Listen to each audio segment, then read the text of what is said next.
Do you remember when your uncle dressed up as Santa when you were a kid at the family holiday party? But he had a few drinks and really didn't care. That's basically the Santa in this movie. Hell, his costume is even falling apart on screen, and no one seems to care. And his elves are also portrayed as pretty strange, being a little pervy and really tired of working for Santa Claus. Hey, Mary, I just found religion.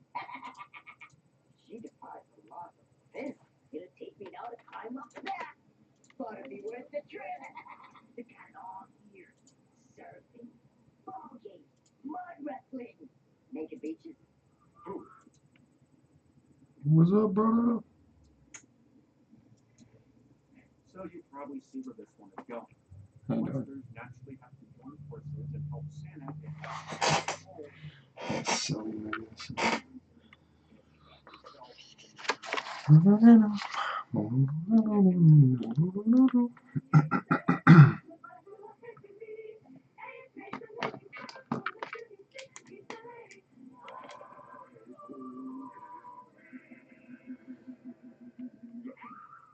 I spoke too soon.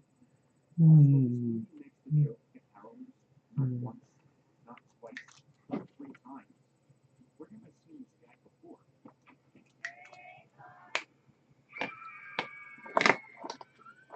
Oh, right, a more faithful adaptation of a Susan family.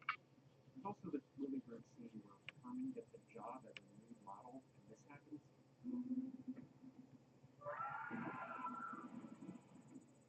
Meanwhile, the elves sabotage Grandpa's plan to get Santa back home because they don't want to work on Christmas. We're gonna put the Lone Warrior on this. How are we gonna do that? I don't know. Let me think. Yup, you heard right. The elves are basically the villains in this story. So what do? They decide to turn Santa into a giant fruitcake.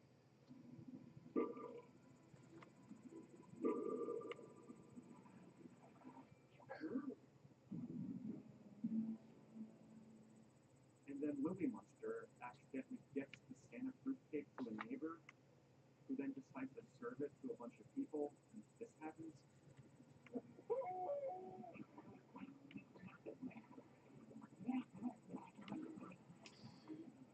Cliff Stacy says here, kinda. All right. Excuse me, guys. How are y'all doing tonight, and what's for dinner? You know that I like to approach everything I review with a certain optimism, but I can't even do that here because I just don't understand it. It leaves me asking myself, who, what, where, when, why, how did someone think this was a good idea? It's even more baffling that this film is so readily available on streaming and DVD when you can't find a single copy of the much better predecessor anywhere in the US. But I've already talked about that film at length. Back to this fever dream. The monsters track down the elves to help turn Santa back to normal, with Herman giving them a holiday lecture. Just imagine, all the kids in all the world were going to wake up tomorrow and find nothing under their tree. But then the lecture still doesn't work. It takes some leather-clad woman at the bar throwing them off. I was making sure that were really hot. I even used to have fantasies about it. But you guys are really uncool. Shame on you for ruining Christmas. Because why not? Marilyn falls in love with the guy who's gotten 6 minutes of screen time.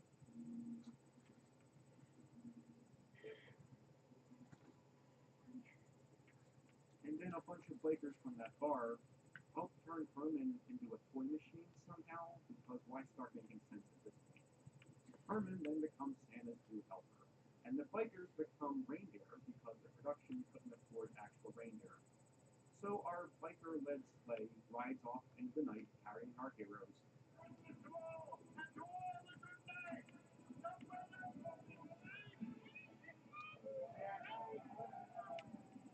And the credits roll, right? No, there's still 7 more minutes left, in which the entire catalog of Universal Monsters show up for a dance party at the monster's house, using up the $17 that were left in the budget. And then we got the credits, right? No, there's still 3 more minutes where it snows at the monster's house. They win a prize for having the best Christmas decorations. Eddie opens the sing their own version of God Rest You Merry Gentlemen as we cut the credits finally. I stand by what I said earlier on Here Come the Monsters. It's a faithful, albeit ridiculous movie that at least seems to care about the brand.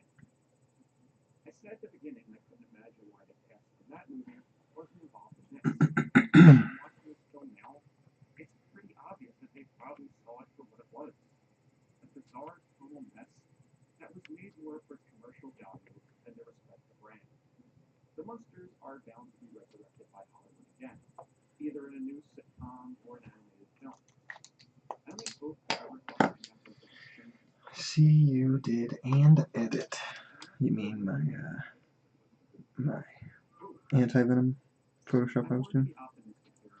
That's gonna be for prints and t-shirts and whatnot. At the very least, I can say there hasn't been a shameless Christmas sequel like it since. That is too adorable for words. I can think of it being A Christmas Story 2, the official sequel. Ooh, this is gonna be a long one. Brutal. Didn't even hear about that one.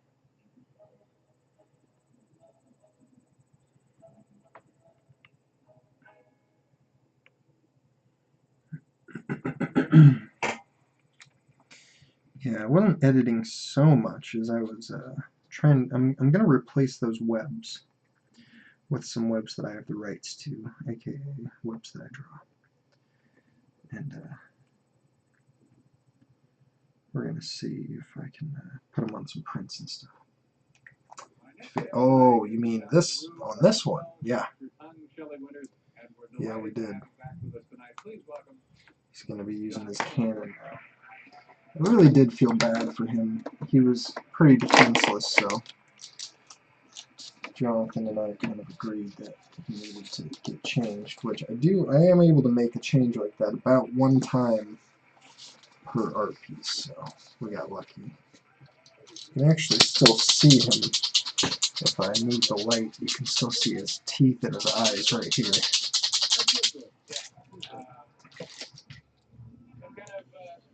Okay, let's see now.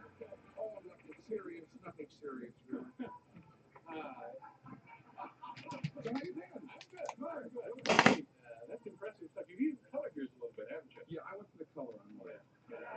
It really looks good, though. It's pretty funny.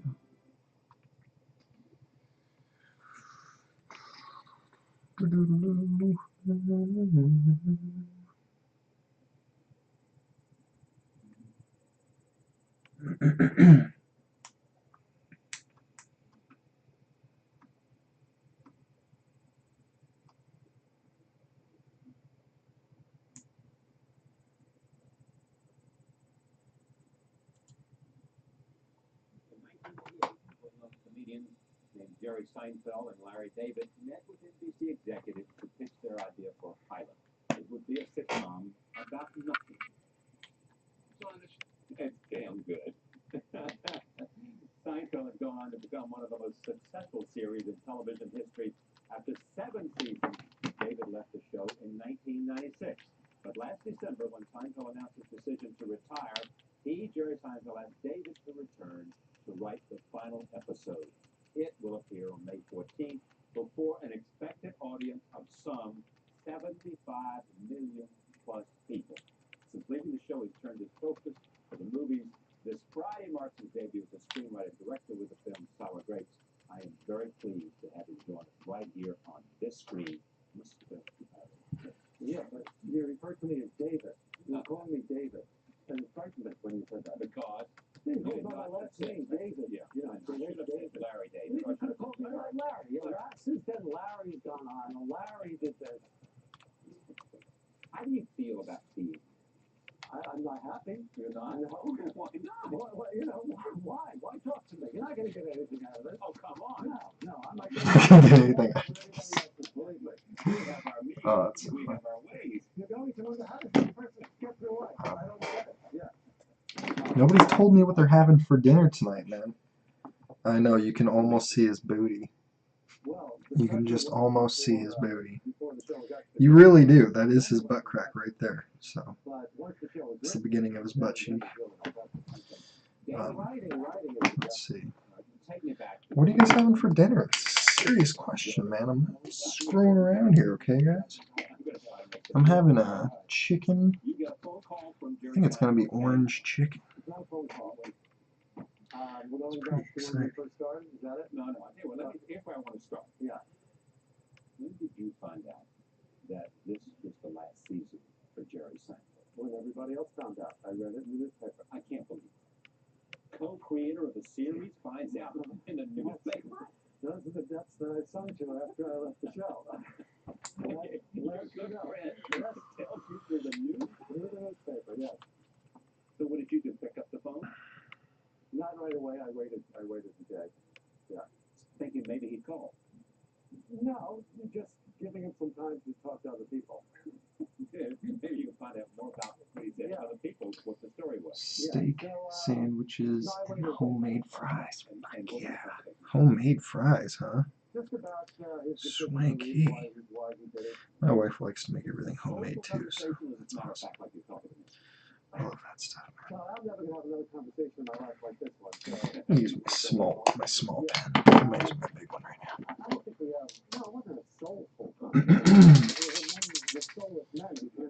Nachos again tonight. Bro, you have like tacos and nachos all the time. I'm fucking jealous of that, dude. That's some high level shit, in my opinion. I love it.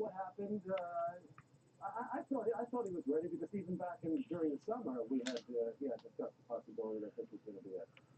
So it wasn't a total shock. Did he at that point ask you to write the final episode?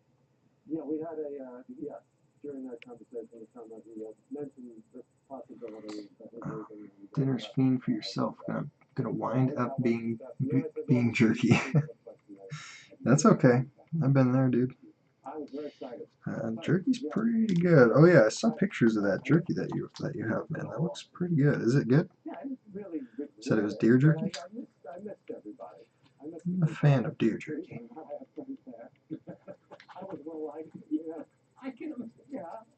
So I thought, that would be nice to go back and say goodbye and then do that. Well, then we go back to the prison.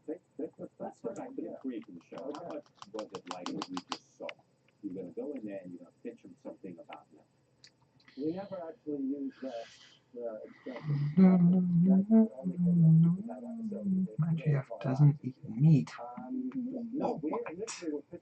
When I make it, I have to eat it all. Bro. Your GF doesn't eat meat. How long you been with her, man? Is there still time to return her to the where you got her? Just kidding, man. What the fuck? No, I feel bad for eating meat. I really do. I wish I didn't have to. I really do feel bad for it. Alright, I'll try one more time to actually lighten up his butt spider. Kids, you gotta do it super fast. So it doesn't start mixing it. Because I had never produced 4 episodes before, and frankly, I didn't know that I was capable of doing that. So just the fact that we have 4 shows on the air made me very excited. I didn't think about the future. I thought, phew, I got by. I did the 4. Okay, let's go back to New York. Let's get on with our lives. This is the reason I like you.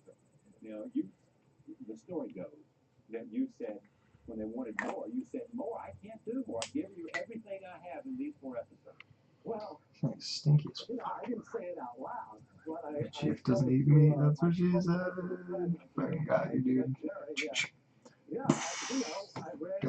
Got 3 years. Oof, she's 35. You're 35, she's 25.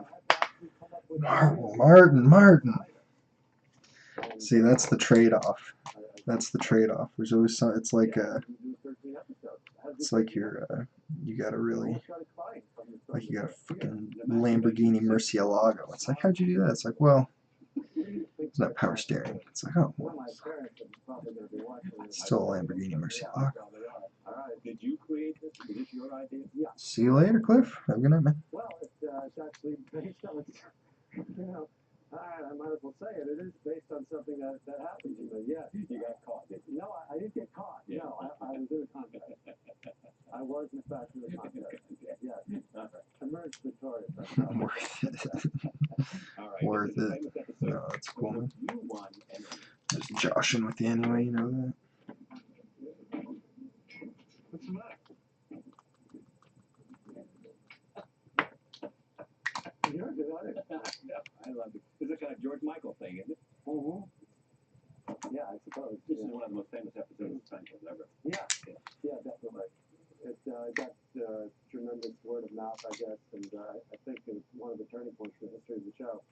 That and moving to Thursday night. That's what really got us over the top. Why did you do this? Which one? The idea was look at it. You see, I was feeling that I needed to. No, I had been there for 7 years, and that's a long time to suffer the way I do in my daily life. And 7 years is a long time for somebody to executive produce a show like that. Burn out? No, it wasn't burnout. I had plenty of ideas. It wasn't that. It was. Oh, yeah? Huh? I was learning how to do it.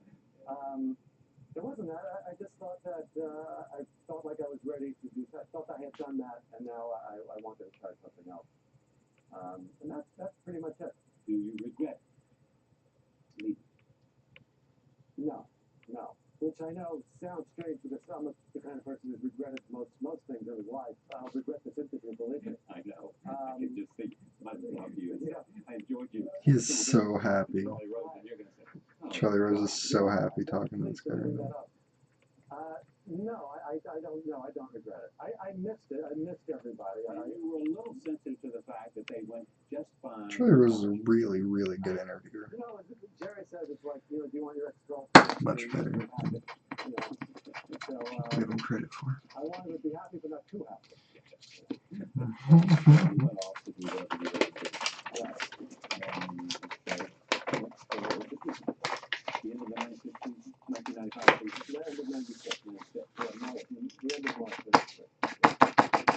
And did you ever think about coming back? It does cross my mind from time to time. But, what?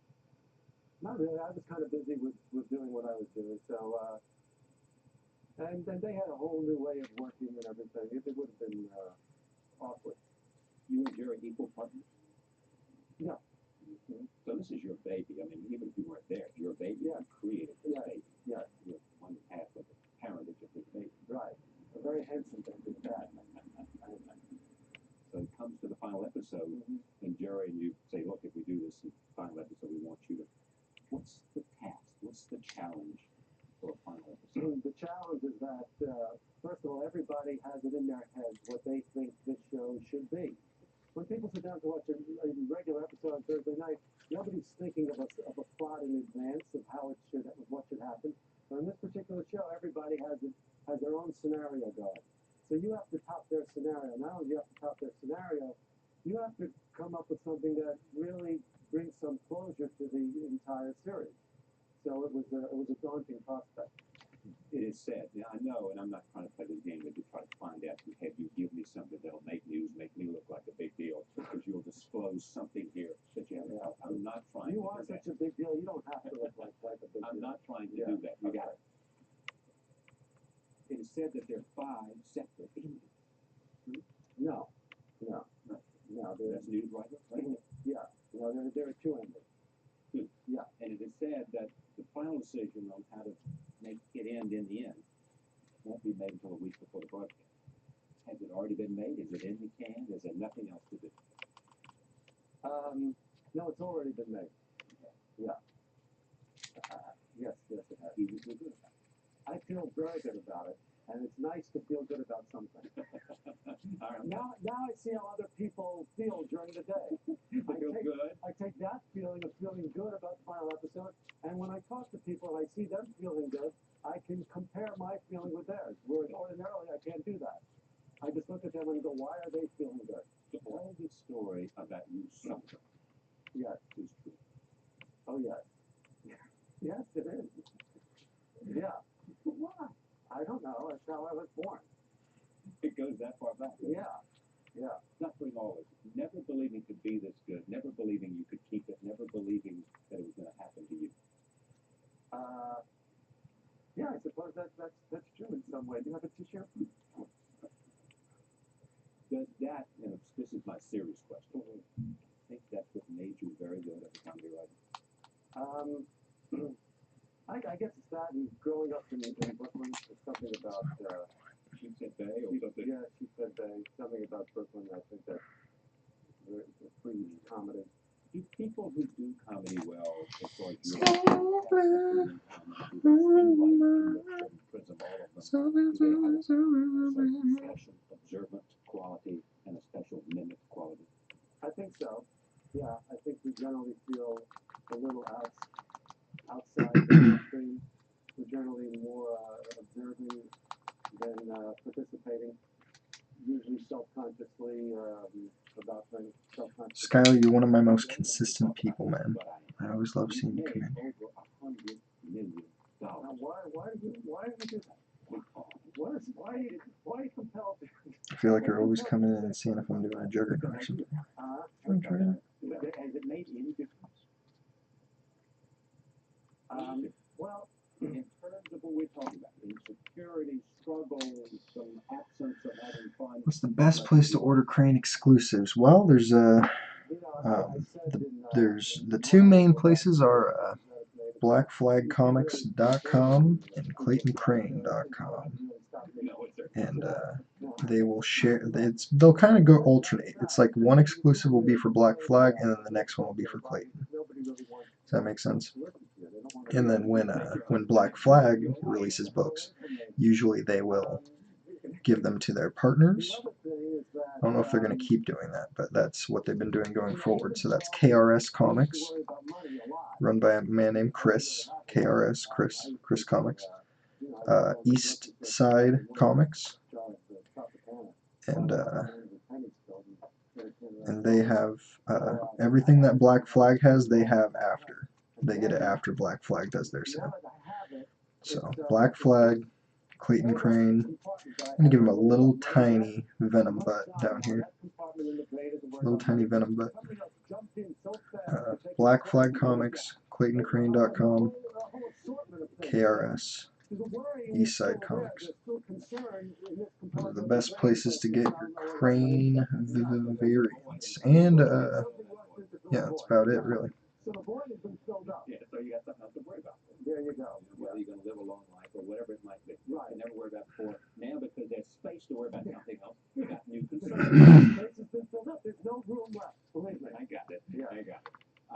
The last episode, you want to tie the ends together, right? Or you have tied the ends together. You have dotted the I's and crossed the T's, and you have given it a finality. I've tried to. Yeah. Compare it to all the other side. Well, it has the magnitude and the scope of the final episode. It's not a typical episode. Got any harder questions? It's a finale. What steps did you go to make sure? Because no one so far, it hasn't leaked out what it's about. Anything. What did you have to do to make sure you had that confidentiality? You know, everybody who came to see the show had to sign a letter. The thing that will cut off your... Right. Everybody who worked on the show signed something. Jerry talked to everyone. I reiterated to the audience. People just are really respectful. This is why I don't have any of his work. It's all sold out. Yep. So much more. They really just let me know, Christopher. I can help you. I can't like get them for you, but I can help you be there on time, ready to buy them. Does that make sense? Like I will give you the information and be like, go here at this time and order from this person. Just let me know, buddy, and I can help you get Crane books. Because I'm always seeing them go up. I just don't have the money to buy them. So there you go. That's all I need to know. you just got to get good at. Watch George. noticing when it's time for them to go up. Yeah. So it's So that you're makes like a painter who says, Picasso used to say, look, everything you need to know about me is right here in this painting. With music, I've had composers come here and say, everything you need to know about me is in that music. I'm very much like Picasso in many ways. My proclivity for sex, certainly. My output. We have a lot in common. Me and Vicky Picasso. Even Pablo. Yeah, me and Pablo. Yeah. No, Jerry's he's a tremendous guy. I'll give you the Tremendous guy. I'll give you Just a question. I'll What's give you your the like? He's a quintessential. tremendous I'll guy. give you the quintessential Seinfeld story. Okay. There we go. Yeah. When it was about our third or fourth season on the show, I was in the room talking to a few of the writers, and I looked at one of the writers' shirts, and there was just something a little off about the shirt. It was sort of it was a bit of a diagonal going down. And I said, "Has Jerry seen that shirt?" You know? And he said no. And I said, I'll bet you he comments on that shirt within 10 seconds after he sees you, you know? And he said, you got to bet. We bet $10. Maybe even $20. I said, okay. And I'm just about to leave the room, and here he comes. He comes walking in, and I hang out at the doorway, and he didn't even make eye contact with the guy. And he's talking to somebody else, and all of a sudden he turns, and he says something to him, and he goes, let's go to that shirt. You know you're a guy. Yeah. Take a lot. That's He knows the same thing about me. Yeah. Have you ever thought about this notion of it is said that for Jerry, the show was fun. For you doing the show, You know, I also had a lot of fun too. The most fun I had was the actual writing of it. The writing that we did together. Those were great times. walk me through a process of creating something. Well, they were all different. You know, Saturday.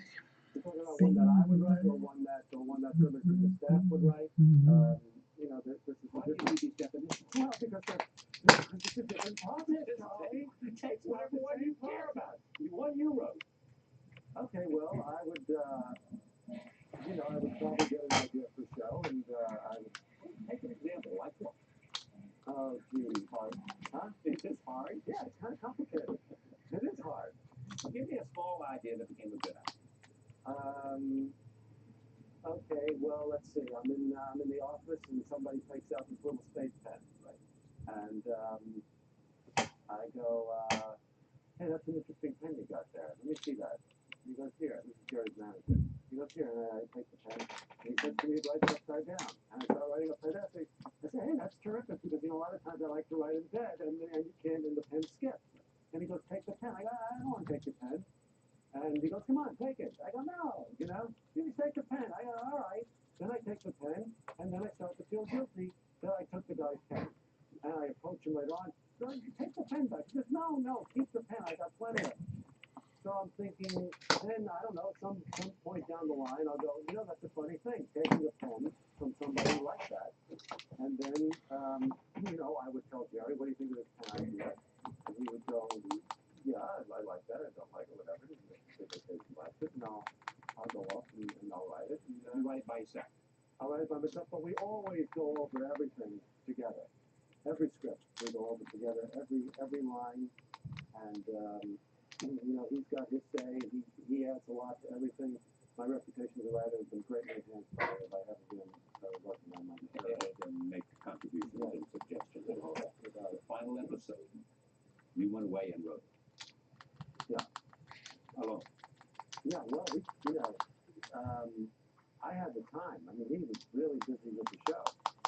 So I think he was somewhat relieved that I had the time to do that, because they were swamped with work. So and an episode like this, you know, you need it sometimes to write.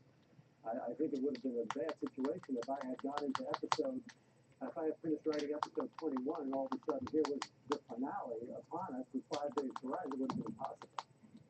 So fortunately, I could take my time to do it. And you would get a solid record. Yeah. Let's talk about that since it's a movie that's about to be released. And critics have said the following things about it. Surprisingly good. First time directed. Surprisingly good from, yeah. Well, surprisingly good for first director. Right. Some have said you can tell that this is someone who came out of sitcom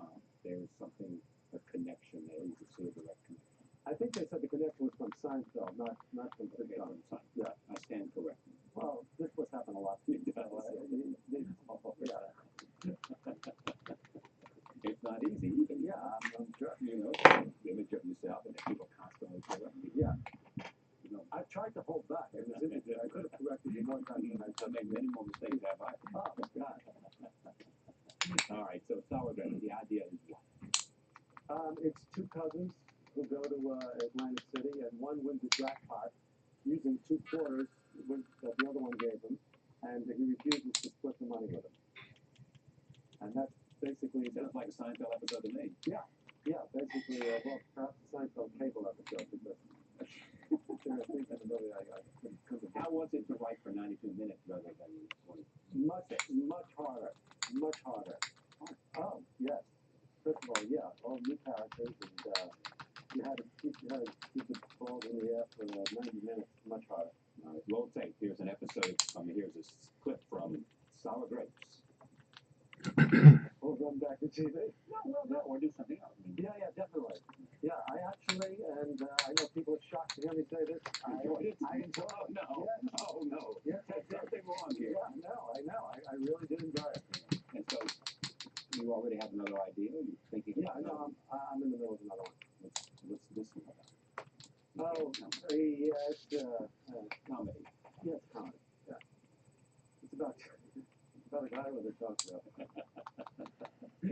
Who was always being corrected by his guests. Yes.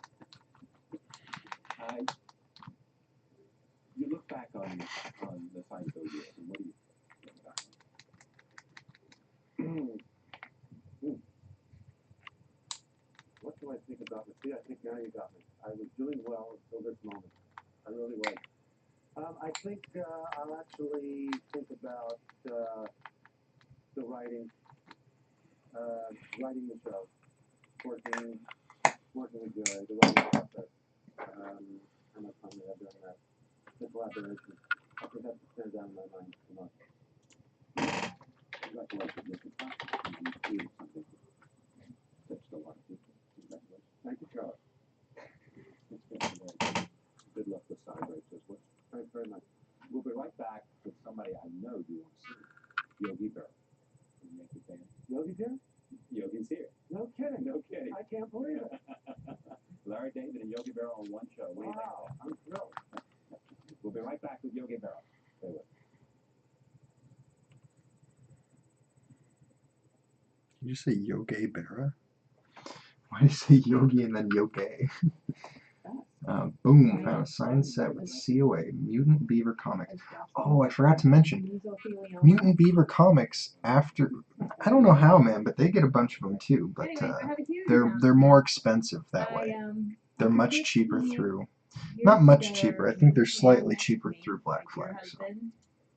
Baby daddy. Definitely go for Black Flag at first, and then, let's see, who else? A whole bunch of shops have Crane variants just randomly, but the source of them is Black Flag, and then they give them to Eastside and KRS, and then somehow Mutant Beaver gets them, and then somehow a bunch of other shops get them, so I'm not 100% sure on how that works.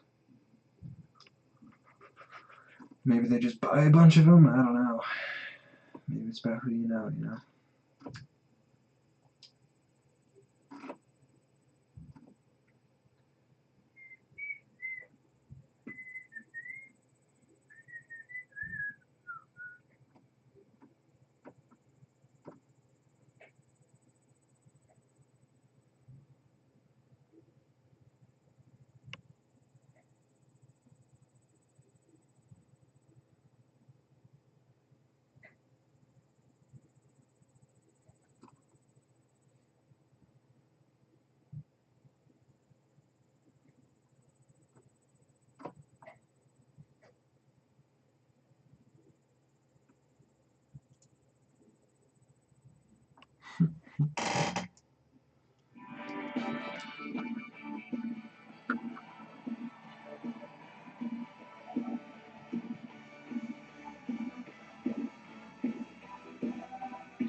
Hang a ball. With that question, the peppiest rock and roll song ever written about Think New so, York that City. one? Don't you think so? Central Park and West. What would be peppier than that one? There isn't one. About New York? Yes. It's up to you. That ain't a peppy song! I'm just kidding. Our next guest is a wonderful new comedian who's making his first appearance with us tonight. We couldn't be happier. He can be seen regularly at New York's Boston Comedy Club, right here in town. Ladies and gentlemen, please give a nice warm welcome to Dave Chappelle. Dave, come on up.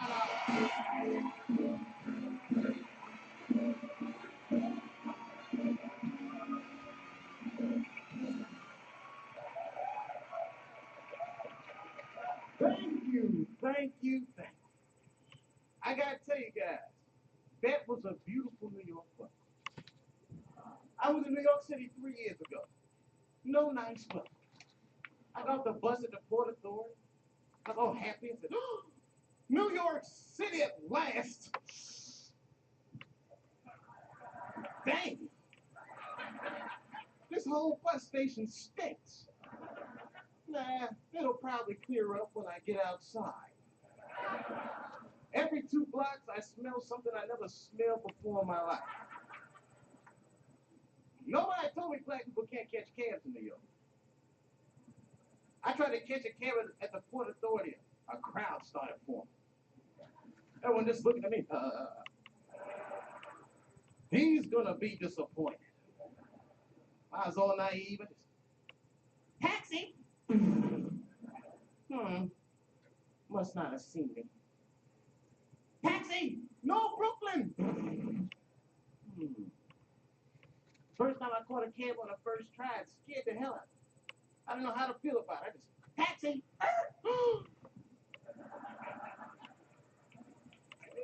You better go ahead.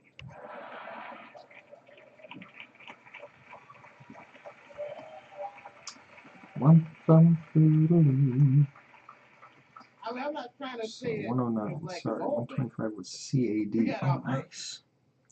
Like, we Canadian gotta, dollars. take terrorism for example. That's pretty good. A terrorist has never taken a black hostage in the history of the world. You will never see a black guy on the news reading one of those letters. They is treating us good. Never. Dude. You know why they don't take black hostages? Why? Because we're bad bargaining chips. They would call up the White House, hello, we have got 5 black people, and we will, hello? Now don't tense up for me. I want you guys to think I'm like an angry black guy. I mean, I am an angry black guy. You know what I mean? I have a right to be an angry black guy, though. It's different from me. See, I don't know if you guys believe in reincarnation or not, but I have been black 4 lives in a row. I need a break. Need a break. You know, I mean, when I was younger, I was real angry. Like, you wouldn't know looking at me. You said, what a nice looking guy. Oh. Well, I got suspended from during February. I was black. One time I got hold of all my teachers' home phone numbers. Now, I feel bad about it now. But at the time, it was hilarious. I started calling in death threats. I called my English teacher, Mr. Johnson. He was all nice. He goes, hello? Is this Mr. Johnson? Yes it is, and who might this be? You're a dead man. Who is this? Don't worry about that, punk. You're gonna die. Unless you change David Chappelle's grades. Click.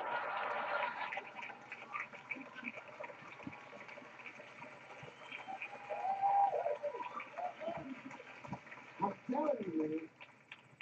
You get older, though, you start seeing things for what they are. See, I'm not angry anymore. I think it's more a paranoid. I'm what they call a racially paranoid person. You know what I mean? Like, I just started eating chicken in front of white people like 3 weeks ago. I'm very proud. Before I was too scared. I know it sounds crazy. I always thought you might say something. Like I'd be eating some chicken.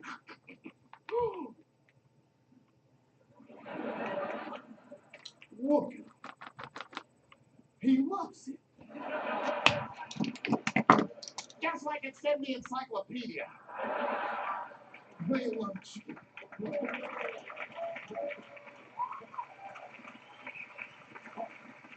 Please, don't laugh too much. We got stereotypes for white people too. This one is kind of crazy. I hope you don't get mad. Don't be mad.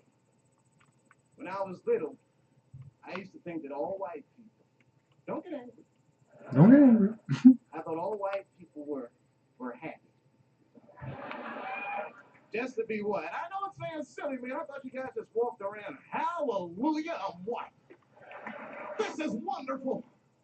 I feel like I'm king of the hill, top of the heap. A number one. Taxi. Just checking. Just check. Oh.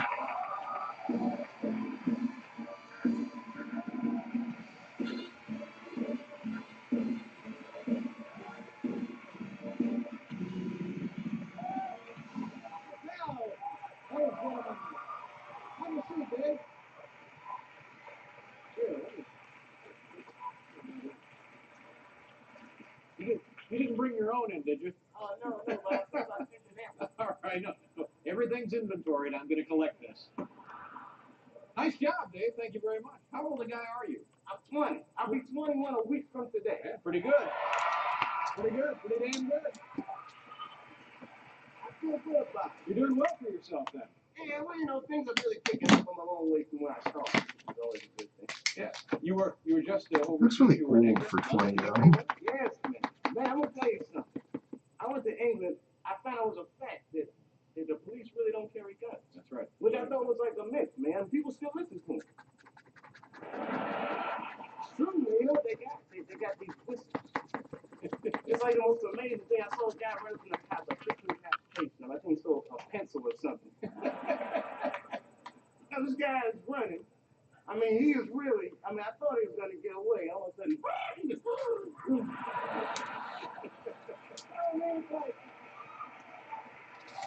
Dave, good to have you here. Happy birthday, sir. Come back and see us. Dave Chappelle, ladies and gentlemen. We'll be right back to Black Celebrations.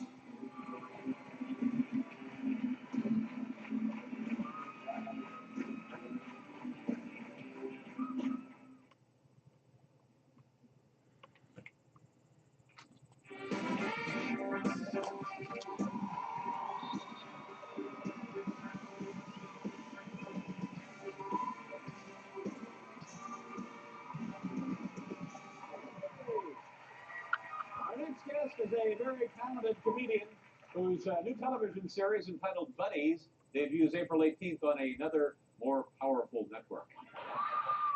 Ladies and gentlemen, please welcome to the program Dave Chappelle. Dave!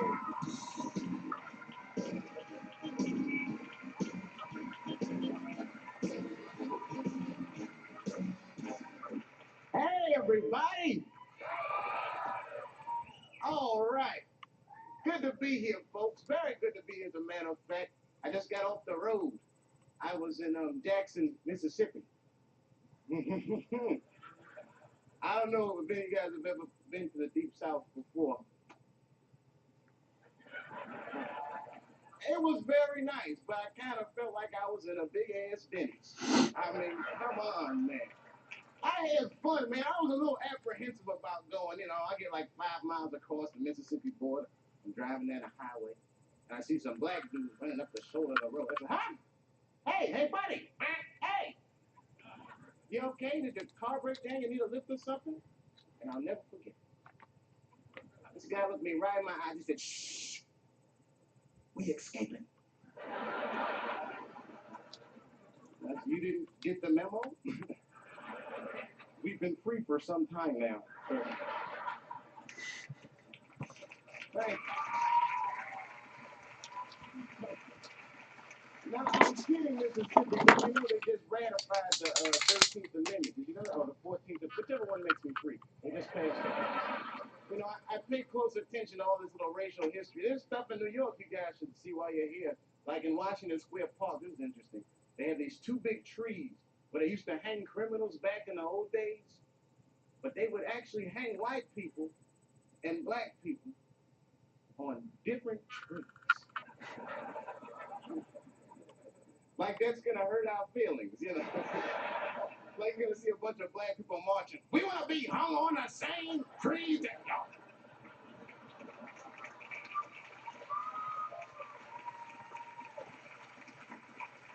Right. Oh, now you know I'm originally from D.C., which was an interesting experience. I just went back recently. Very scary. I had the most dangerous job in the District of Columbia. I used to deliver pizzas for Domino's. I don't know. They would rob me every day. I come to the door. Hey, buddy, here's your pizza. Great. Put it on the table. Yeah. I had to get a gun. You don't see a Domino's pizza boy with a gun? I was busting people's apartments. Domino's, freeze! Look right in the plumbing. Get on the floor, Bobo.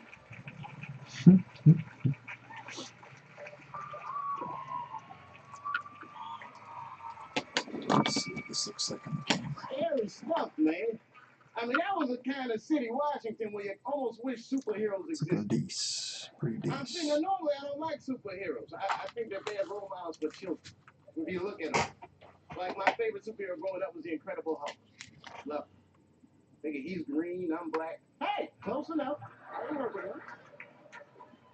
But he was the worst role model of them all. You ever see his TV show? Same story every week. Don't make me angry. You wouldn't like me if I was angry. Do you remember what would happen after he said that? Anybody? They would beat his ass like an animal. Then he would get mad and turn into a green monster and beat them up and keep on walking like nothing happened.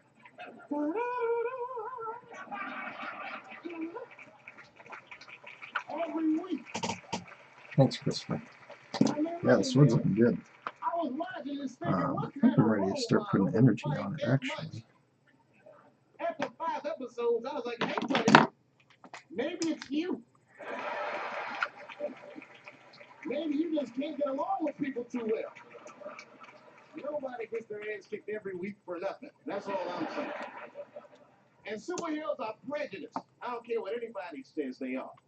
They only fight crime for the very rich. You will never see Batman in the projects wasting his time. I'm going to tell you that right now. I could see him there just robbing. Yes, Batman. Yes, Batman.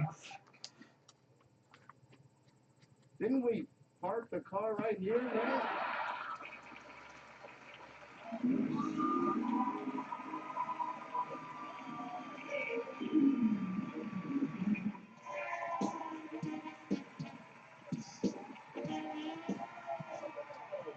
Nice job, Dave. Very, very funny. Dave Chappelle. Come back, sir. My thanks also to Rebecca Lobo, and our congratulations to her and the rest of the team. My thanks as well to Dolly Parton, and of course the Ashton family. Now, ladies and gentlemen, Bryant Gumbel and Bruce Springsteen. Oh my God, we got Bryant Gumbel. Are you kidding me? Here they are once again, the Ashton family. Good night, everybody.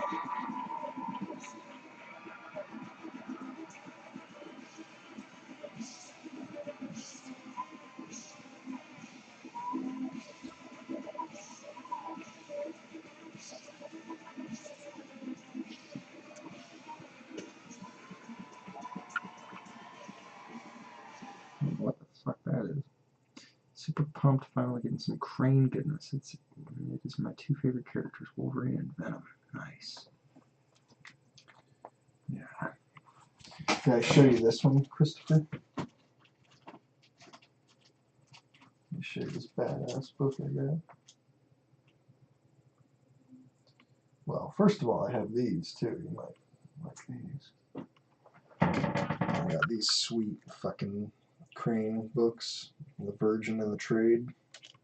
I like the trade more, right? Might be willing to sell some just the way they are to you without revising on them, just because I have 2 sets of them. And I have another Wolverine book too. This is another one by Crane. Fucking bad the fuck ass. You know, Weapon H, his name is Clayton Cortez. Not a lot of people know that. Clayton Crane, Clayton Cortez, huh? Same guy. Where's my fucking Wolverine books, man?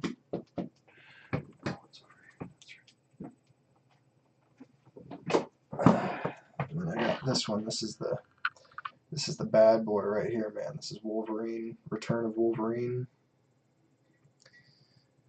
He's in hell. There's like fucking mutilated corpses down there and shit. Fuck yeah, bruh.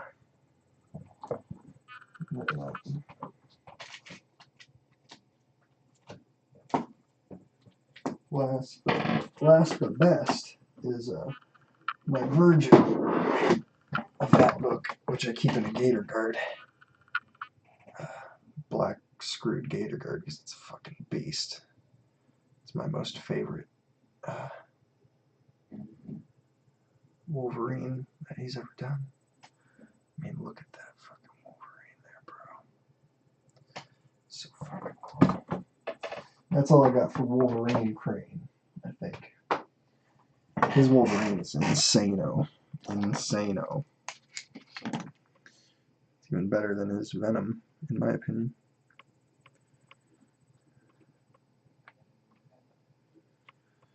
Did you see all those books, dude?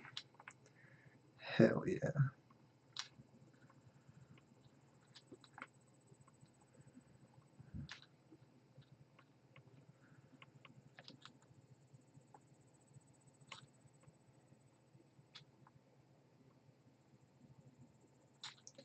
I want to do revisions on the Weapon H book, but the other ones I might be willing to sell you if you want them just for your personal collection.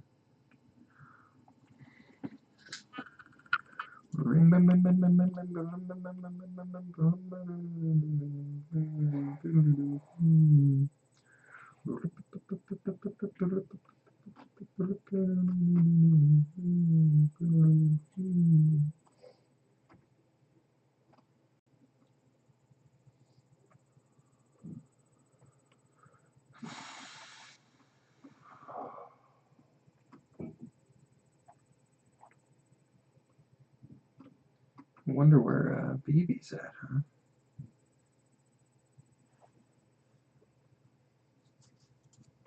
Put that on. That's long enough. Difficult to overstate the legacy of Batman Beyond. I love Batman There's a Beyond. real sense of family between the audience and these characters. He was just a kid. Terry was a kid. I think for a whole generation, people go, wait, I can be Batman. With the type of sustained enthusiasm from fans it's enjoyed for the last 2 decades, a Batman of the future seems like an idea everybody can get behind.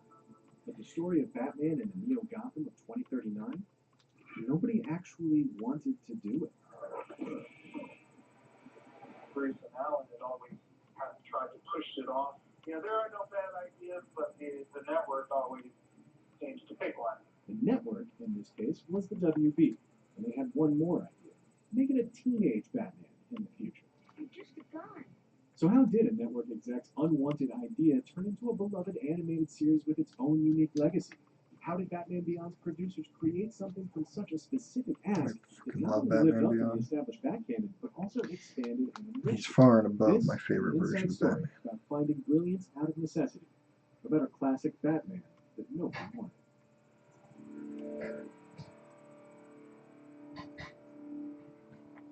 From the best-selling, critically acclaimed comics to the live-action and animated television shows to the blockbuster movies. Okay, maybe not all the movies. The Caped Crusader has found its audience no matter the decade or the medium. If you'll excuse the obvious pun, Bruce Wayne has a pretty good batting average. By the late 1990s, Batman was king of the animated hill.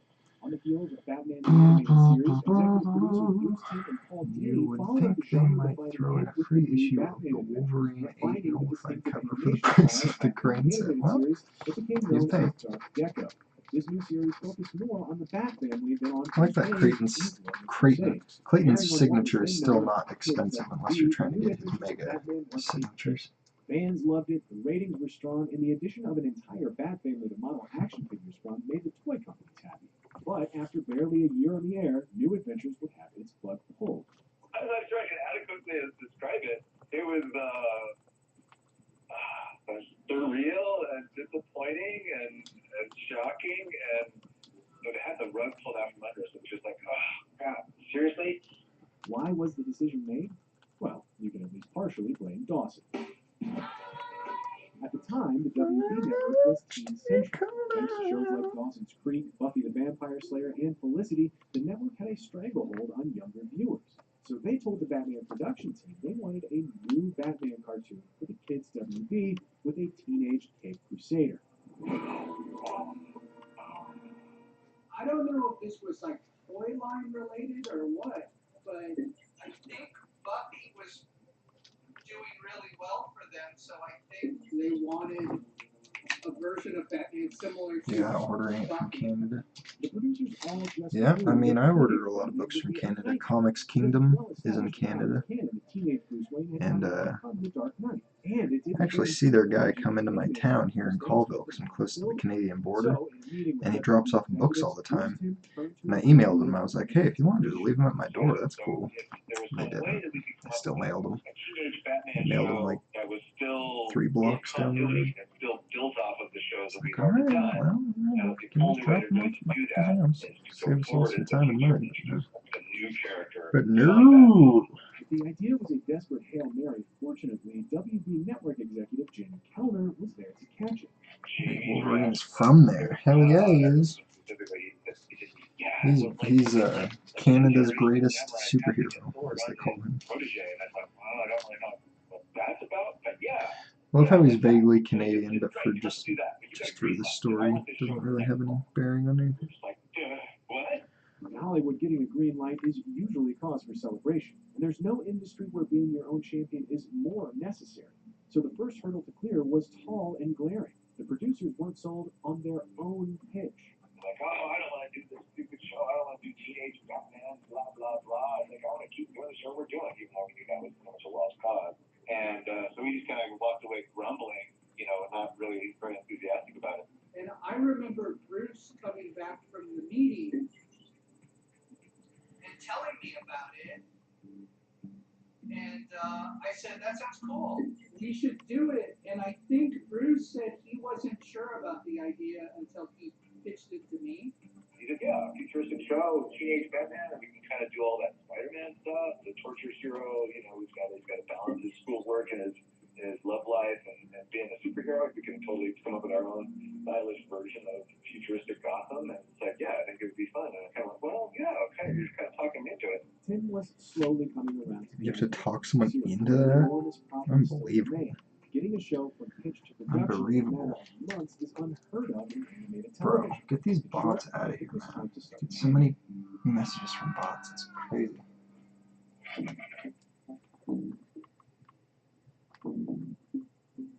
Part of Bruce Timm's initial hesitance with the request from the WB was the fear of losing an established and popular continuity. A brand new show and a brand new branch of the legacy was a perilous way to proceed, something that was not lost on every member of the crew, including voice director Andrea Romano. We were creating a series that was not based on established material, whereas Batman was, Superman was, Teen Titans even was, based on existing material. This was something that we were kind of going to create ourselves.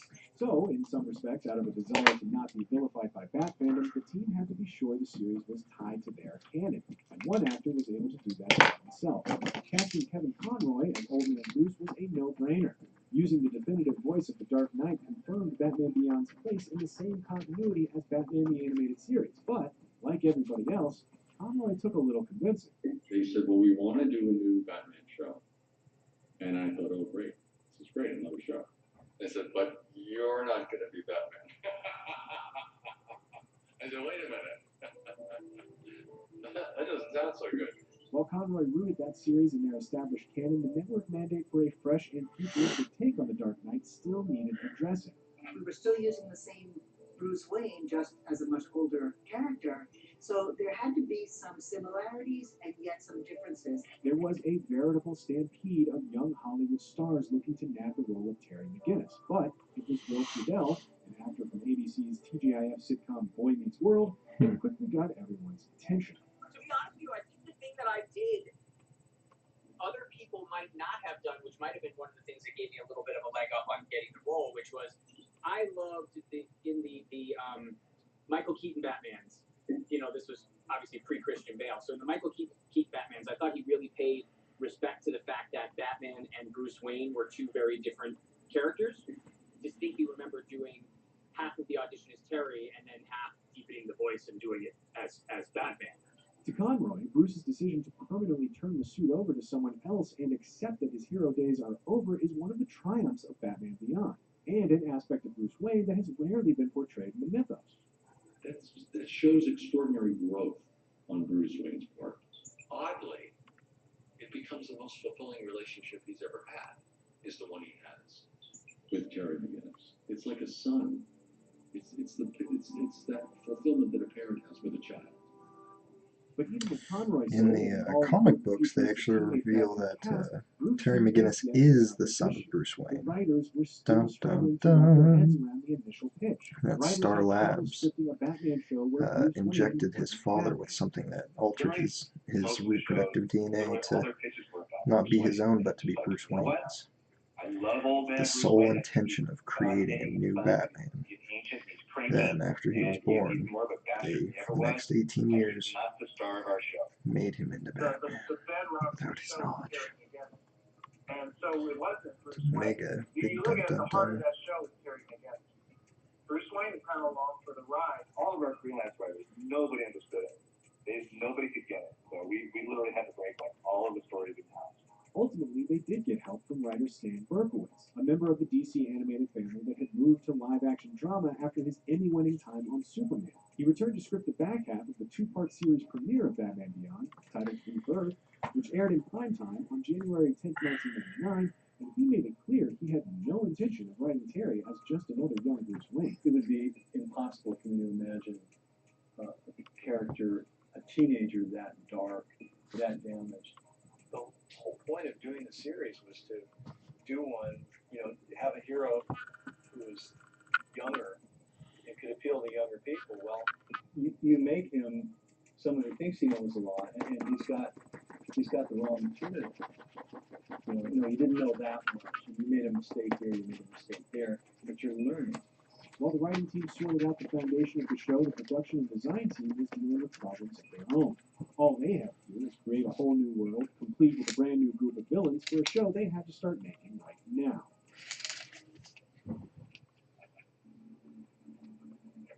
As the sprint to deliver the hastily pitched and approved show on an unheard-of schedule began, there was still work left to be done on the new Batman Adventures and Superman the Animated Series. It's kind of all a blur to me because at one point we were finishing Superman, finishing Batman, and doing Batman Beyond at the same time. We were like on a machine with that other show, and they basically said we have to produce a whole new show, and also it's set in the future. So none of the stock designs that we use on Superman and Batman will apply. We just had to generate a lot of artwork really, really quickly. We would kind of go into a meeting and we would sort of throw out a bunch of drawings and then we would start shaping what the show was. As the two main characters, Terry and Bruce, were the backbone of the show, but a Batman is only as good as his rogue gallery. Batman Beyond needed bad guys. Time was short and Tim was adamant about not simply recycling the classic villains. Once again, what seemed like a problem turned out to be a huge opportunity for the show's staff, who soon set out to create an entirely new roster of baddies. Bruce pulled all the artists who could do it into a room and said, we need villains. He basically just threw it out there. Basically developed the show in a room, and we were just throwing out ideas out there and literally just drawing. That frenzied method, sketch first, concept later, led to the creation of memorable foes like Ink and Shriek. At least in one case that I know, that the noise guy Shriek, basically Glenn would Glenn drew the picture, and then I was just handed, you know, the picture. And said, Alan said, "Here, Glenn just did this. It has something to do with sound. Figure out something." I wanted this show to be Terry's show. I didn't want Terry necessarily to be fighting all of Bruce's villains. I didn't think that was interesting. More than just updating the villains for the show's new Dark Knight, Batman Beyond modernized the Batman mythos thematically as well, exploring the dark side of technology and science's impact on society. And there's no better place to showcase a sweeping stylistic shift than a show's title sequence, and Batman Beyond's was a stunner. Putting the series' cyberpunk influences front and center, the titles are a breathtaking montage of multimedia images designed by the late great cartoonist Darwyn Cooke.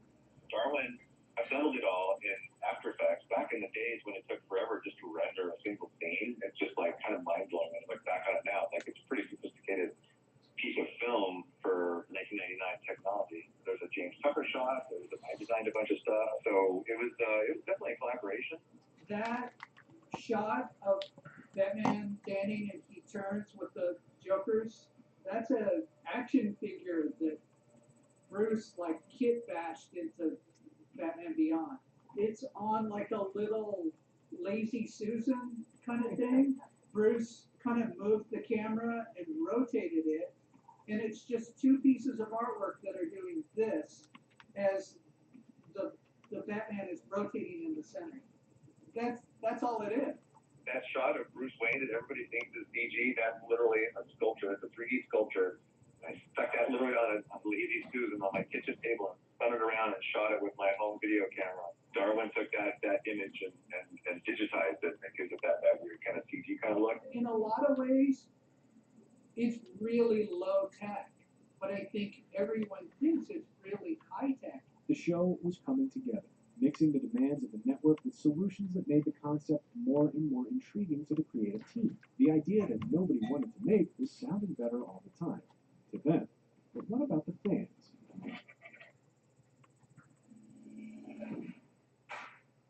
From the minute we announced the show was going to happen, all of our fans were just like, they already wrote it off. They were just like, oh my god, this sounds horrible, this is going to be terrible, teenage Batman, it's going to be for kids. If keeping the continuity from their previous shows was important, keeping the audience from those shows was crucial.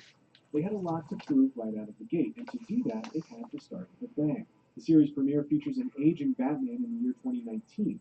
While trying to stop a kidnapping, Bruce grabs a gun as a last resort. The act of desperation convinces him to retire the Dark Knight. Never again. The first two-parter, everything about that show is so much more adult and darker and uglier than pretty much anything we've done in any of our shows up until that point. So it was kind of like, we knew that when we had that shot of Batman, retiree age Batman, pointing a gun at a criminal, we knew that was like the best way to slap those guys upside the head and say, nope, this is a good show, you're going to love it. The story jumps ahead 20 years from there, and Neo Gotham has risen. Terry McGinnis is attacked by the Joker's street gang, only to be saved by an elderly Bruce Wayne. Terry soon discovers the old man used to be Batman, and after Terry's father is killed by the Jokers as retaliation, Bruce offers to train him to become the new Batman Gotham needs. As the show premiered, even with the banger of an opening, the response wasn't exactly positive at first. It wasn't overnight by any means, and it was all hate at first.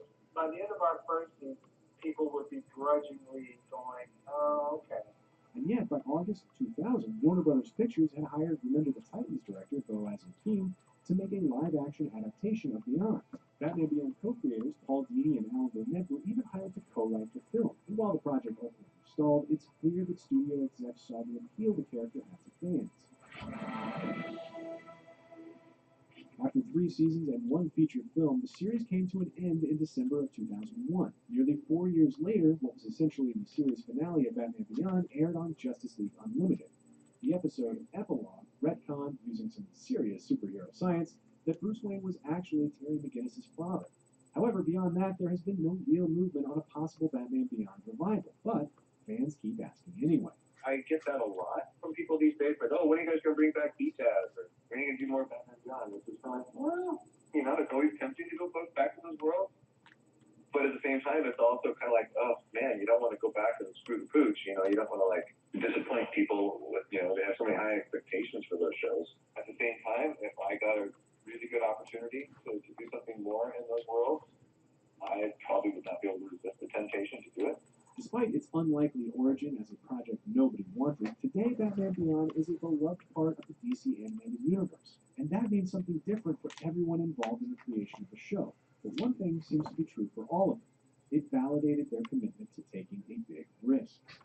At first, it was something we were dreading, and then it became something we really got into and loved. And we thought of it as something where we were actually contributing to the Batman mythos, something unique, something that didn't exist before. The network wanted a new Batman, a teenage Batman, like Buffy, only from the future.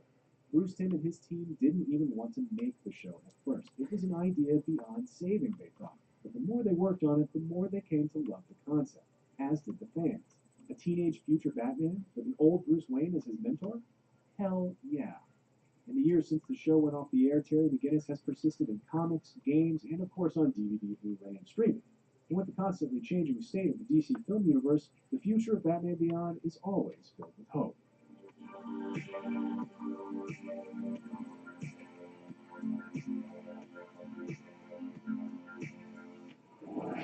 This is unbearably cool.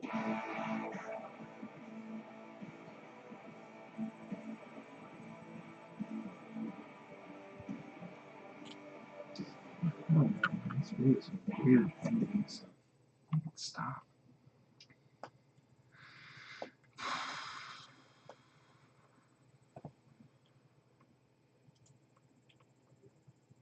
You can take this on faith. Just about everyone who sees The Book of Mormon loves this hilariously entertaining, outrageously irreverent Broadway musical. It didn't get 9 Tony Awards by accident, and we are thrilled to have 9 Tony. this morning with the stars. Josh Gad, who plays Elder Cunningham, Andrew Rannells, better known as Elder Price, Mickey M. James, who plays Nabalungi, and Rory O'Malley, who appears as Elder McKinley. Great to have all of you with us this morning.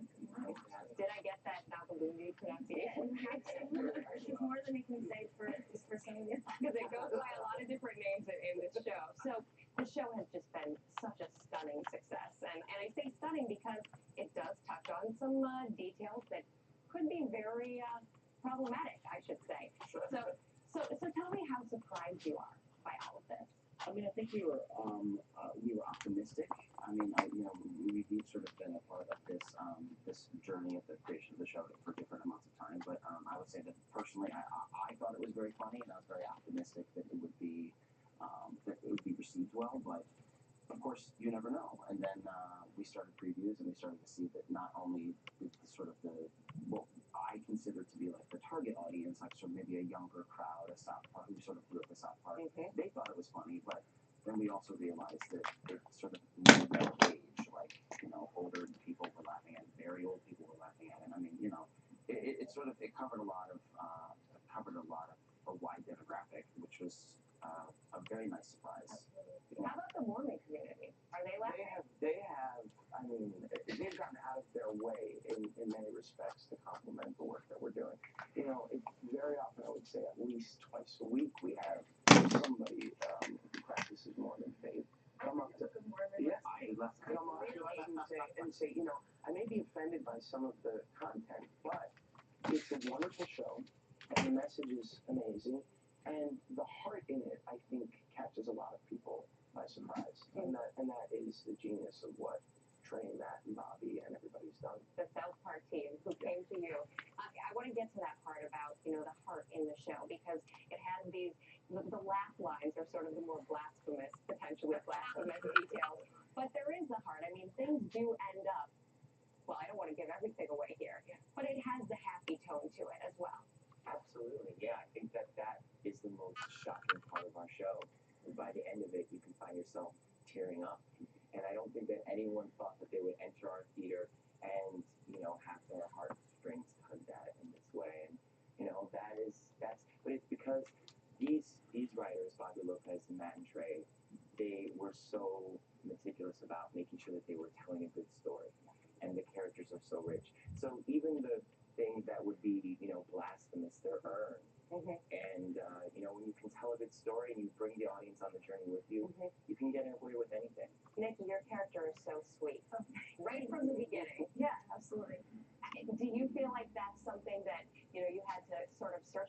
you have this quality as a performer that's so likable from start to finish. Oh, thanks. I appreciate that. The compliment. You know, it's funny. I mean, I'm just playing the given circumstances, and in my mind, Nabalungi is, I'm a Disney girl, so in my mind, it's just like she's just a sweet sort of, like a character who's not yet affected by the reality of her situation. She still has such hope. And if you play into that, it's a really beautiful thing to get to do every night for a little while. Because I've seen some bad stuff in my life, and it's sort of nice to be able to just be innocent and have just pure hope. And I think that is really helpful in telling our story too. I think it is a story about faith, and it is a story about optimism and the ability of a group of people to get together and make a difference. It really does come through. You guys are doing this, what is it, eight performances every week. And the energy that all of you exuded when I got to see the show is incredible. How do you keep that up? How do you maintain that? Coffee. Coffee, a lot of caffeine. We also get a list of who's there. So if there's a more important person like yourself, then we'll elevate it. It's just and if it's just people who pay $150, we'll be like, all right, well, The lights go out at our show and the audience starts screaming. Yeah. So if you can't find energy and excitement in yourself when you have an audience of people screaming just when the lights go out in anticipation, you're not going to find it for anything. We certainly talk about how tired we feel when we get to the theater, but then once the show starts, And we lift each other up too. It's sort of, it's great that we are really close. We're really good friends, and we love each other. And it's really fun to be on stage with people you respect every night. And they, when everyone's on their game, you sort of just match their level. And so it's really fun to play off talented. And we've worked on this show for 3 years. Yeah. 4 years. 4 years. This is now in its 4th year. So to be able to actually put it in front of people is such an exciting thing, to share it with the world. We've been waiting and working on it for a long time before this year, so that definitely gets us very excited to go to that theater. Did you ever have any doubt when you first signed up or you saw the script? I did. You did? I had a lot of doubt. Really? I called up my agent when I first heard. He sent me a demo with a very controversial number on it that's still in the show to this day. And I said, I really love Trey and Matt and Bobby, but I don't want to die. I really have this. You don't want to get Yeah, I don't want to get shot, and I feel like this is pretty intense material. And out of context, which is the brilliance of our producing team and our publicity team, to kind of not put any content out there that doesn't have a context to it, it really sent a different message than when I heard it with the script and saw exactly what they were doing. And that's the most fascinating part of this, is we're doing the most explosive material I've ever seen on Broadway, but everybody says after the show, God, it's not nearly as offensive as I thought it would be. And I think it's a psychological thing of the show is so sweet and heartfelt that at the end of the day, you can't help but leave with a smile and forget about the fact that, yes, we're doing some really edgy stuff, but we're also putting it in a different sort of context and respect. Had all of you watched South Park? Were you fans of South Park before the show? Yeah, Absolutely. Team America should have won the Pulitzer. I won't say what should come after you say that. There is an obvious response to all of that. In terms of all of you and your careers and your trajectory, clearly they've been fantastic already. Where does this rank for each of you? Oh, this is yeah. I mean, I think we've all the sort of nice thing about all of this is, we've been working sort of at a level for a while. 8% of us have AIDS. Towards this goal to have sort of a moment like this, and I don't know if any one of us could have imagined that it would be quite this exciting or quite this popular. But I mean, I think it's safe to say that this is the highlight of all of our careers so far. And she won a Tony. Yeah, I was going to say, you're all here. You're making noise. You're like, it's okay. No, it's really special to have your performance, my performance, our performances acknowledged in a show that I love to be a part of, and so when you're doing good work in a show you know, that your sites go to work for. It's sort of the best of all worlds. So yeah, this is it. Well, I think, you know, for me, it's almost like I already feel like this is the best thing I will ever be a part of. You know, and No, you didn't peak yet. no, it's not. It's not about peaking. It's about knowing how special this is. You know, I think even if we all go on, which I expect of all of it, but you know, everybody here to go on and do some amazing things, there is some truth to the fact that this is a once in a lifetime event. You know, we dream about this moment, but it doesn't. All the right pieces came together at the right time to create this atmosphere.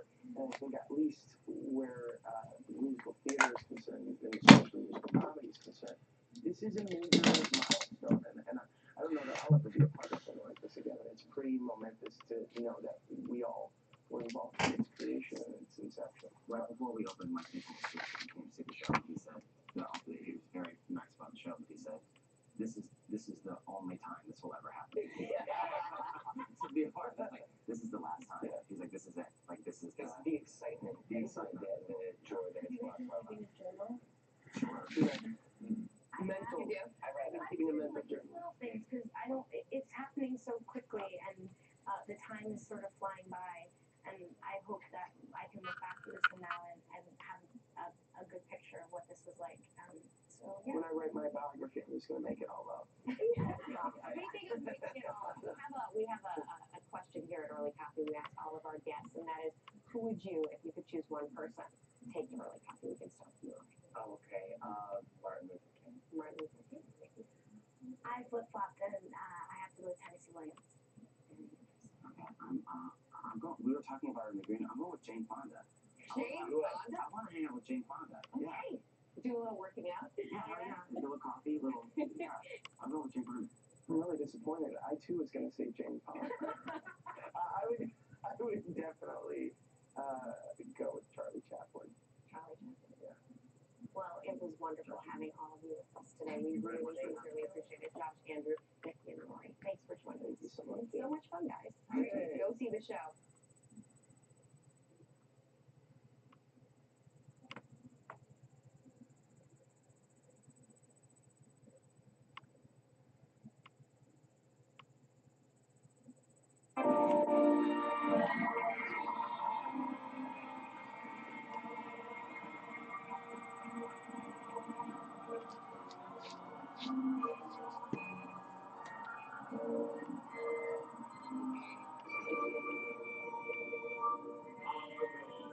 In the year of our Lord 326 AD, a great prophet is leader of the Nephite people in ancient upstate New York.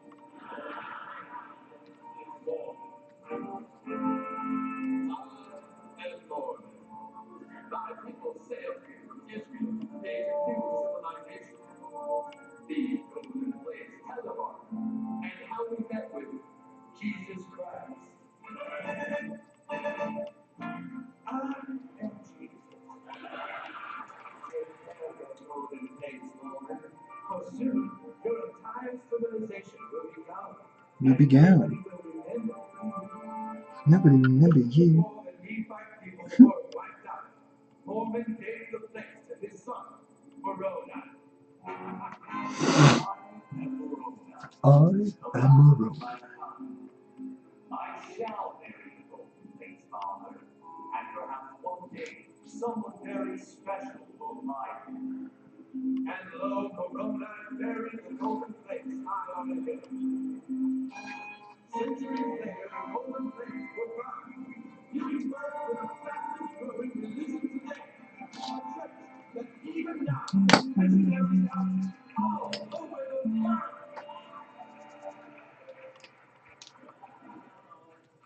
My name is Alfred Price, and I would like to share with you the most amazing work. Hello, my name is Alfred Grant. It's a book about America a long, long time ago. It has so many awesome parts, you simply won't believe how much this book can change your life. Hello, my name is Elder Green. I would like to share with you this book of Jesus Christ. Hello, my name Did you know that Jesus lived here in the USA? Read all about it now. In this nifty book, it's freedom. Don't have to say. Hello, my name is Elder Smith, and can I leave this book with you for you to just peruse? Hello. Information you can really use. Hello, hi, my name is Jesus Christ. I'm a country hello. It's an amazing book. Bonjour, how? Now your wife is your kids. Gives you the secret to eternal life. Eternal life. Jesus Christ, super fun. And if you let us in, we'll show you how it can be done. And you sure will. That's fine. Goodbye. Hey now. You simply won't believe how such this book will change your life. This book will change your life. This book will change your life. How would you like to change religions? Have a free book written by Jesus! No. That's not how we do it. You're making things up again. Just simply prove that. Elders shut it. My name is share with you this book of Jesus Christ. You simply won't believe how much this book will change your life. So you won't burn in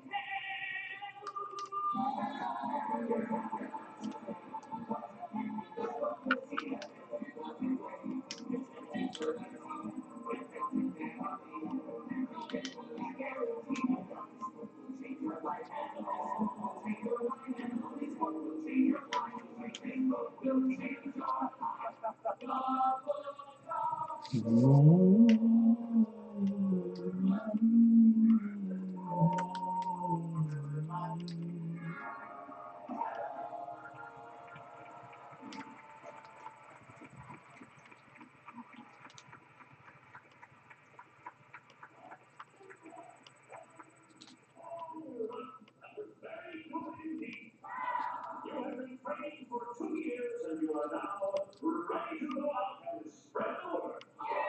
In a moment, you will be assigned your mission companions and location. Oh boy, this is it, you guys. This is it. I can't believe the day is finally here. We're going to get to go out and see the world. Do you have any idea where they're sending you on the price? Well, of course, we don't really have final say over where we get sent, but I haven't prayed to be sent to my favorite place in the whole world. Oh, well, if you pray for a location, I'm sure Heavenly Father will make it happen. You're like the smartest, best, most deserving elder the center's ever seen. I haven't watched the first part of this. I already forgot.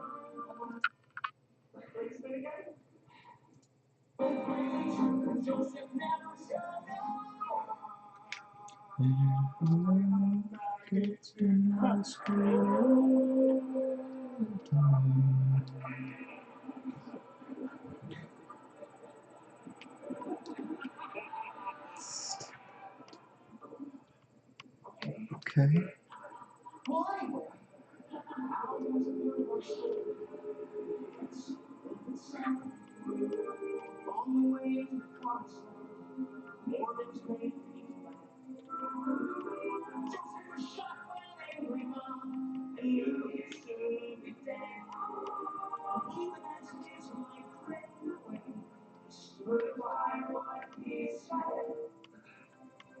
You must now lead the people, my good friend Brigham Young. Your minds and your heart and all American.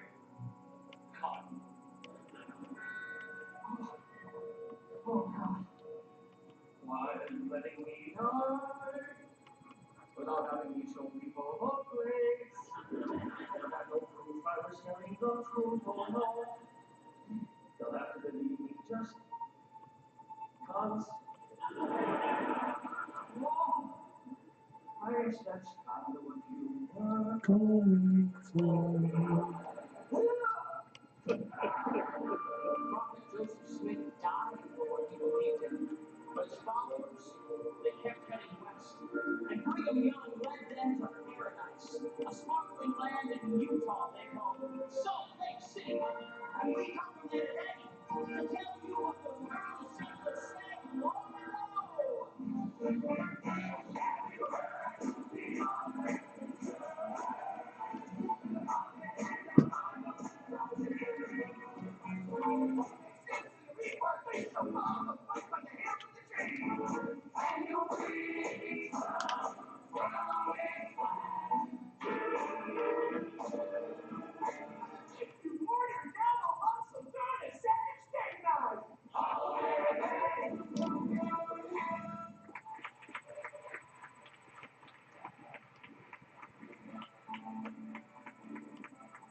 God, I pray they don't try to hawk steak knives.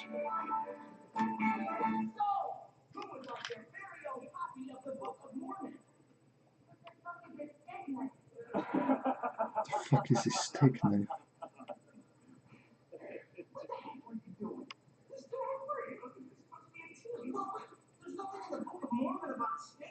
Oh.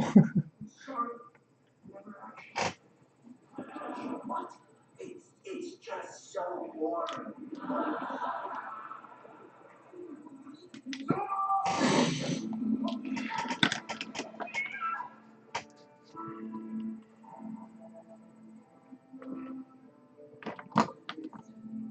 Some kind of public activity.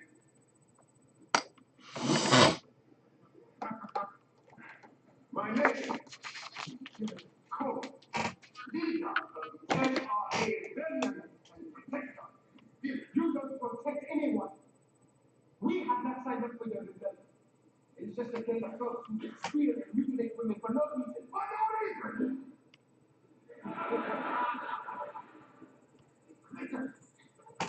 It is an abomination. It is voodoo power that brought the wrath of Babylon. And it must be cast down. My body is none of your business. And you have no shame. By the end of the week, all females in this village will be circumcised. Forever.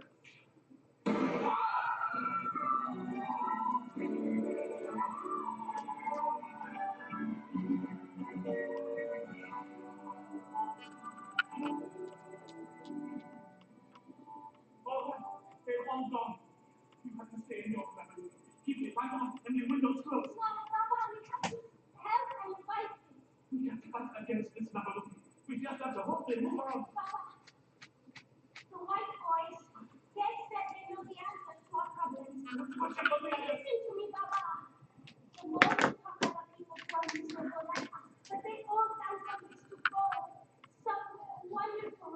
I am going to text them right now and tell them they're Put that stupid thing down! Just stand inside. Do not open the door for anyone.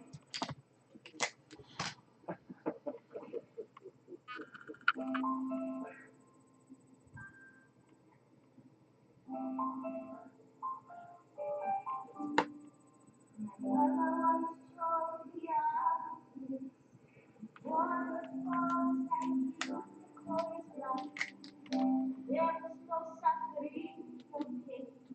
There was laughter instead of blood.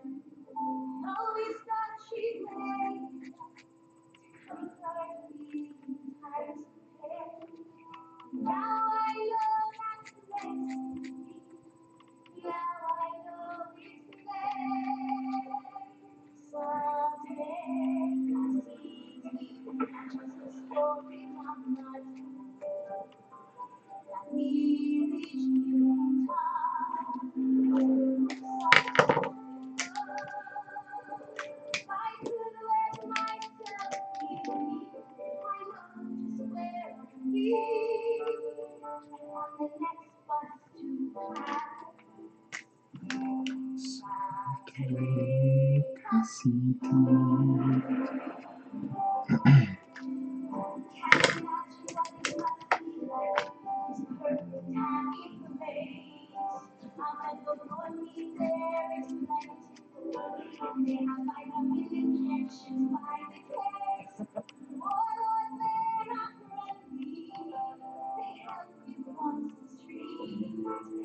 There's a red cross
Simply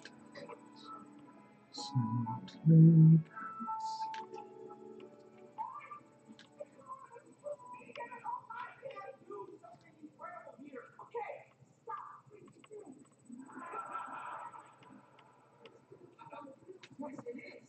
Okay. All right. That's what we're doing. That's what we're doing. We're transferring. I didn't say we're transferring. I said I am. Lock up the castle, all right? Because friends you did. And I'm not your best friend. I just got stuck with you at the Missionary Training Center.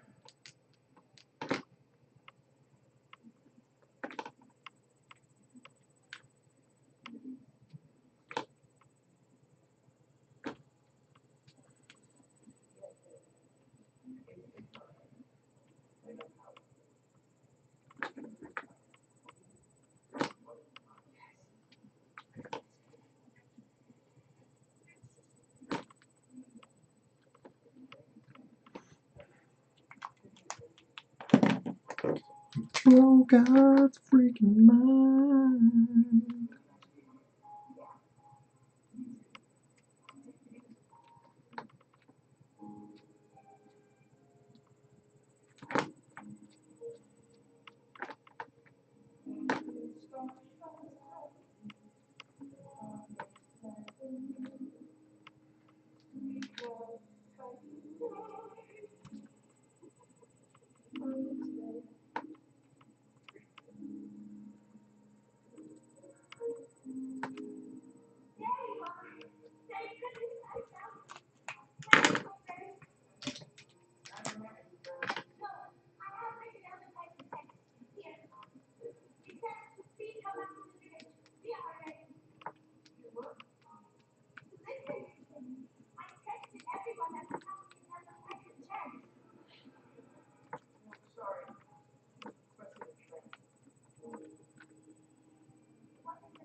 Sleep now until dawning. God makes life new.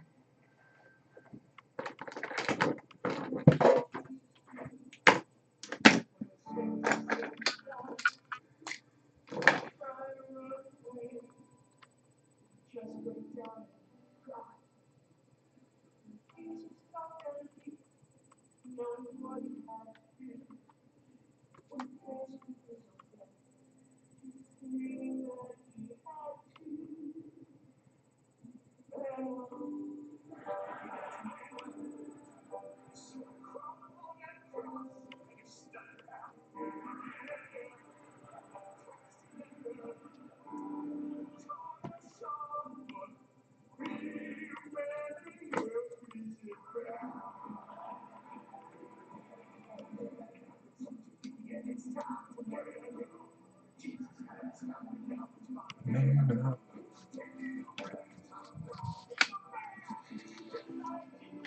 Growing a path.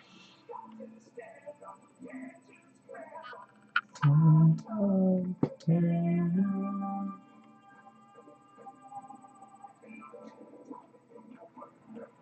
Man up. Man up. Watch me bring all over myself. Time, time.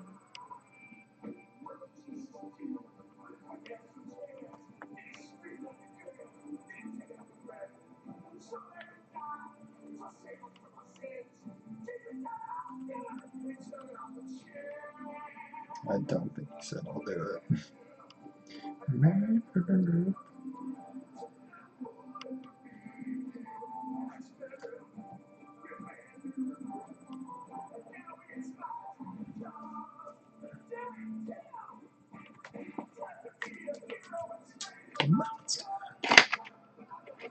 Not my father.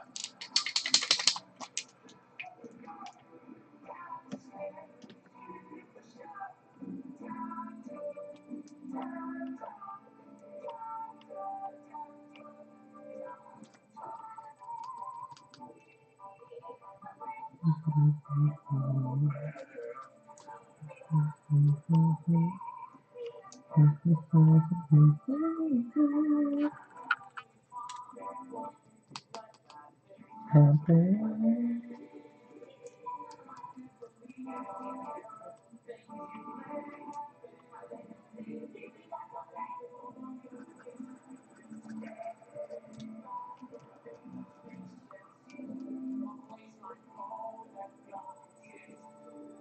Orlando.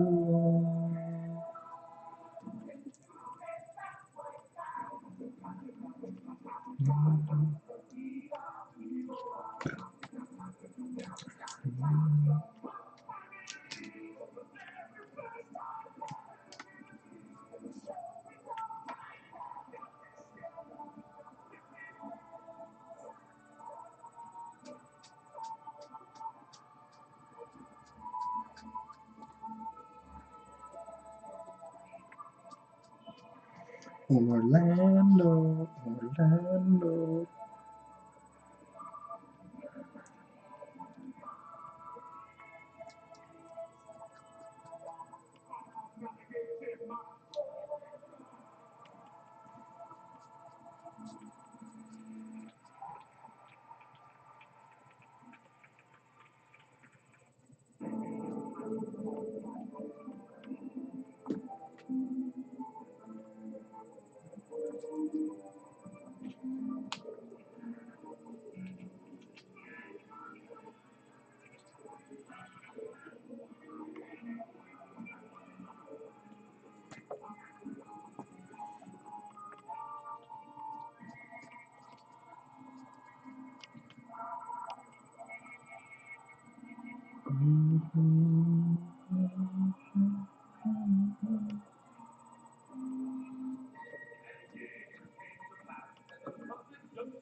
And Jesus.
You're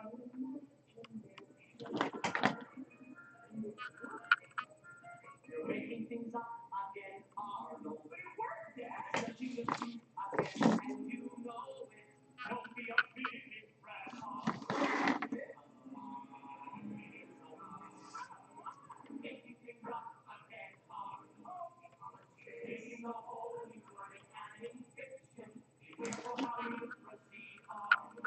When you read and rise, as in a book sheet. It's funny that I have to go and the way you enjoy it. It's like reading with a husband. I'm going to go and break up, baby.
It was my brother Jack.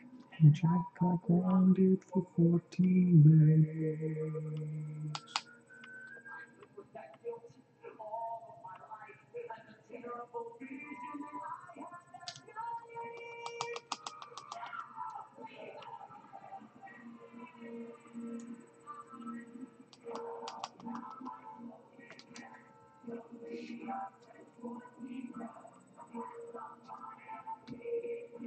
Spooky morning Henry.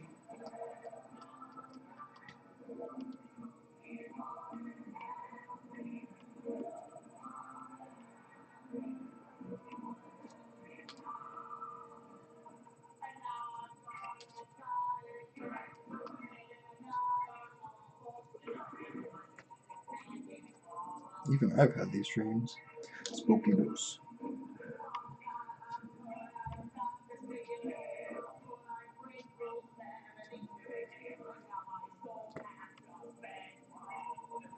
Spooky Morgan Half Dream.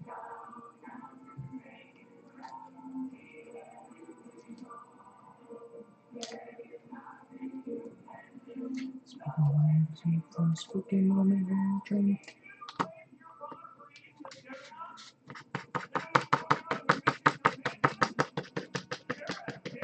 You're a dick.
Chinese.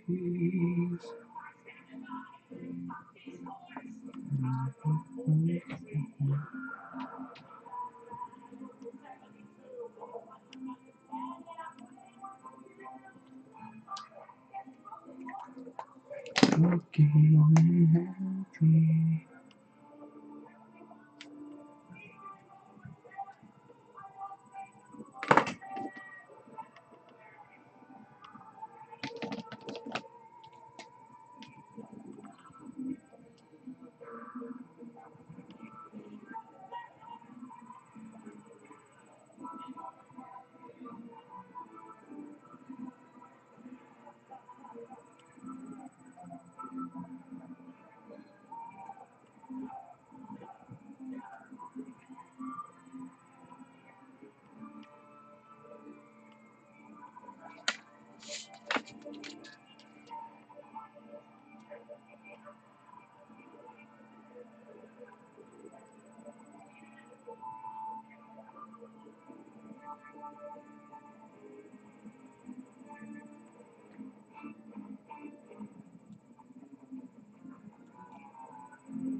Call me a dick.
Ready for the news.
deuces.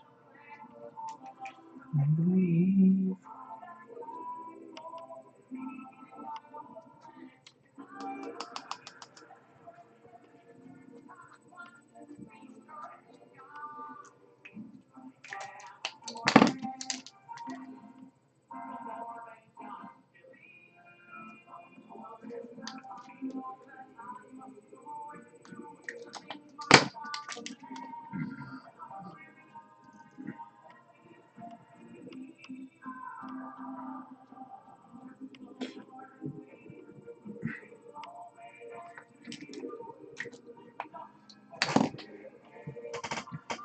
Nice. Really liking this.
Alrighty, might go a little bit tomorrow, but basically done with this side, so put it in a nice protective.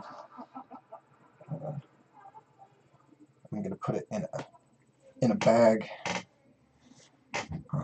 Let's see.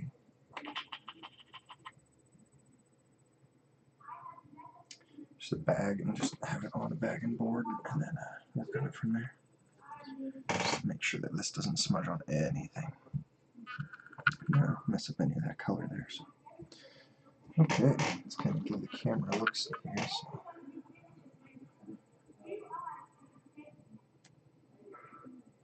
Oh yeah, that's right. I've got to get my black 3.0. So I'll wait till tomorrow and show Jonathan Beebe my cool paint.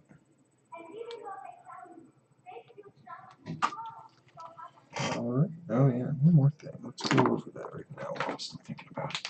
I'm gonna do this.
Really bringing out that magma.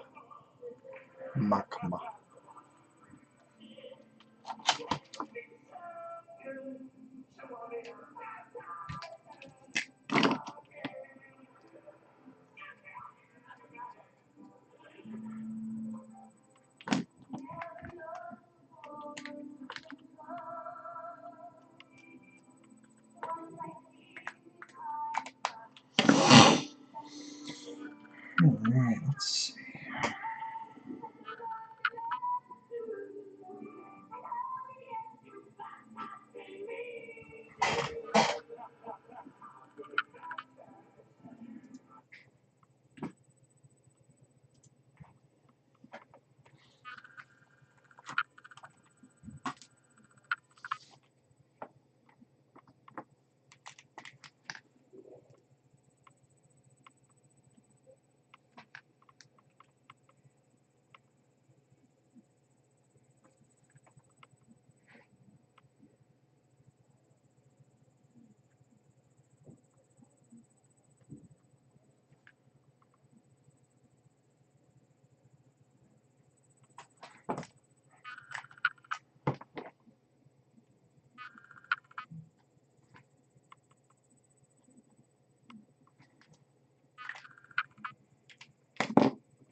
Alright, thank you kindly.